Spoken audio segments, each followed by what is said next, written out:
قبل ما نبدأ خليني أسألك كام سؤال كده يخلوك تركز معايا. إزاي بلد بتقول إنها عندها اكتشافات غاز بتريليونات الأقدام المكعبة تلاقي فيها تخفيف أحمال؟ إزاي بنسمع إن مصر بتصدر غاز لأوروبا وفي نفس الوقت بتستورد شحنات غاز بملايين الدولارات؟ إزاي عندنا محطات كهرباء بتطلع أكتر من 60 جيجا وات ولسه في ضغط على الشبكة؟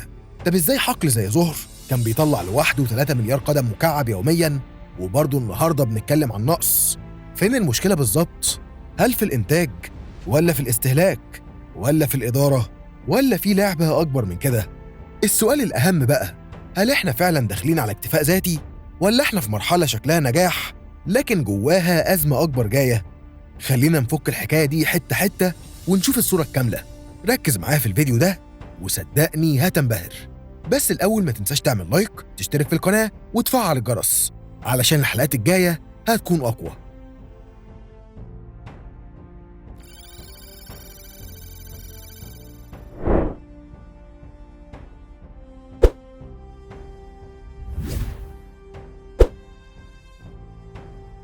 الحلم الكبير. اكتشاف حقل زهر سنة 2015 كان نقطة تحول تاريخية. الاحتياطي حوالي 30 تريليون قدم مكعب، وده يعادل استهلاك مصر لسنين طويلة. الإنتاج وصل لذروته في 2019 عند 3 مليار قدم مكعب يومياً. مصر كان عندها ميزة نادرة، محطات تسييل جاهزة في إيدكو دمياط بقدرة 12 مليون طن سنوياً، يعني حوالي 17 مليار متر مكعب، وده خلاها بوابة لتصدير غاز شرق المتوسط.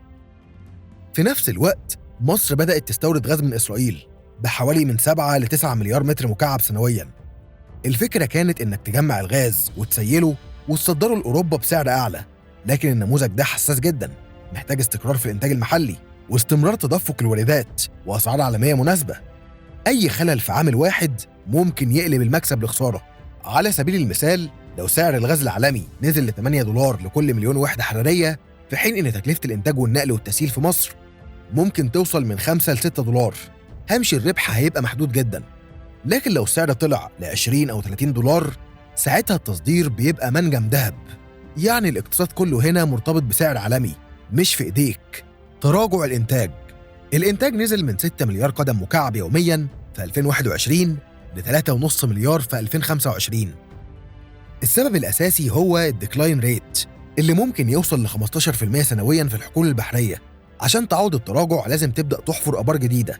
متوسط تكلفة البير من 80 ل 120 مليون دولار. لو عايز تحافظ على الإنتاج ممكن تحتاج استثمارات سنوية بمليارات الدولارات. مشكلة المتأخرات للشركات الأجنبية وصلت ل 7 مليار دولار في بعض الفترات. ده خلى الشركات تقلل الإنفاق الرأسمالي. عدد الحفارات العاملة في البحر المتوسط انخفض في بعض السنوات بنسبة كبيرة. كمان الاكتشافات الجديدة أصغر، يعني حتى لو تم تطويرها مش هتعوض بسرعة انخفاض الحقول الكبيرة.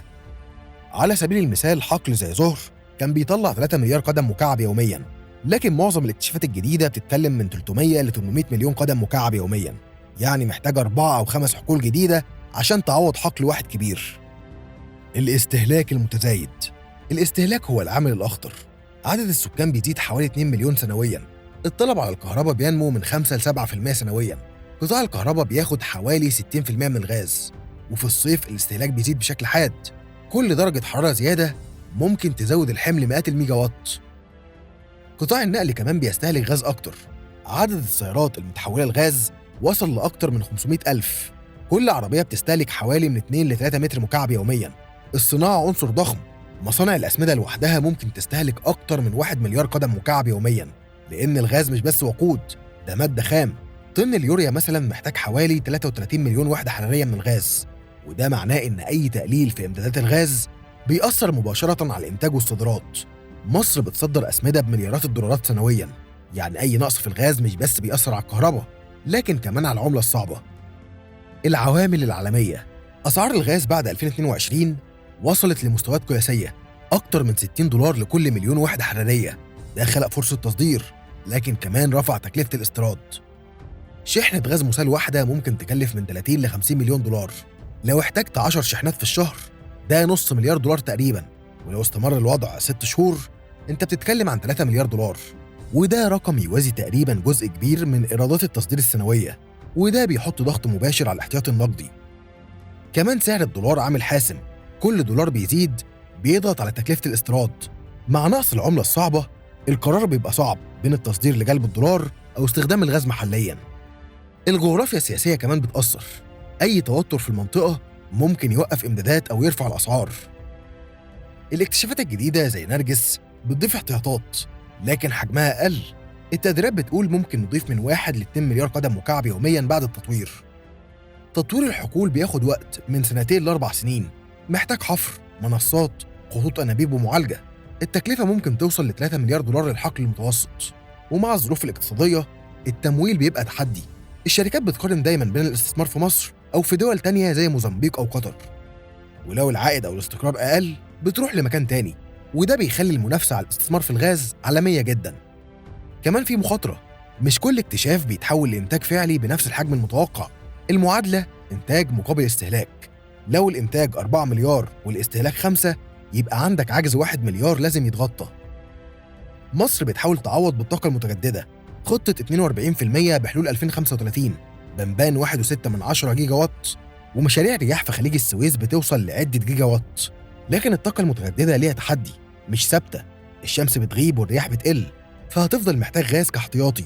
عشان كده في حاجة اسمها بيز لود، والغاز هو اللي بيغطي الجزء ده.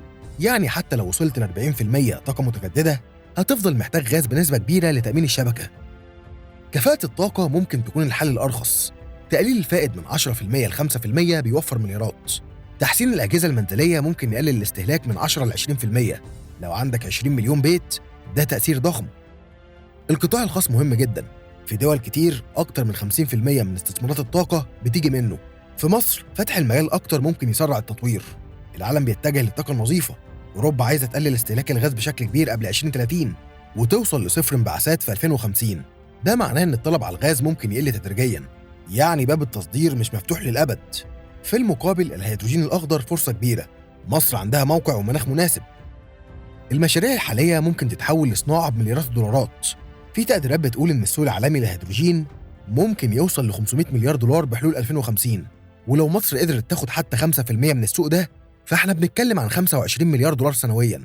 في النهاية، القصة مش اكتشافات وبس، القصة منظومة كاملة: إنتاج، استهلاك، واستثمار، وسياسة. مصر عندها إمكانيات قوية جداً، لكن التحدي هو السرعة والتوازن. لو الإنتاج ما زادش بسرعة والاستهلاك فضل يزيد، الفجوة هتفضل موجودة. السؤال ليك: هل مصر هتعرف تمسك المعادلة دي في الوقت المناسب، ولا هنفضل بين التصدير والاستيراد؟ اكتب رأيك، لأن الموضوع ده فعلا هيحدد مستقبل الطاقة في مصر. بس كده. وزي ما بنقول دايما على قناة، علشان لو حد سألك، لو لسه بتتفرج لحد دلوقتي، شكرا إنك كملت معانا لآخر الفيديو. لو عجبك التقرير، ما تنساش اللايك والاشتراك علشان يوصلك كل جديد. نشوفك في الفيديو الجاي. سلام.